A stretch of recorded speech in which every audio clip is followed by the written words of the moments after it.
ئایا بەڕێزت وەکو بەشدار بۆشی خۆپشاردانەکەی ئەمڕۆ ئازادی ڕادەربڕین لە هەرێمی کوردستان لە چی ئاستێکا بین؟ شەرمەزاری ئەو ڕووداواناکەین کە بەرامبەر ڕۆژنامەنووسان و میدیاکاران دەکرێت لە کوردستان.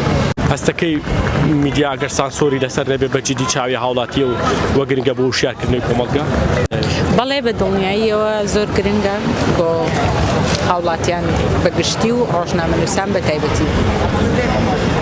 کە هیچ سانسۆڕەکان نەمێنێ ئازاد بێ ئازادی یانی هەستەکەی فەرامبوونی ئازادی واتە فەرامبوونی دەنگی هاوڵاتی بەداخەوە لە هەرێمی کوردستان سانسۆرێکی زۆر لەسەر میدیای بەگشتی و ڕۆژنامەنووسان بە تایبەت لەبەر ئەوە ناتوانین بە ئازادی ڕای خۆمان دەربڕین و بیگەێنین بە جیهان.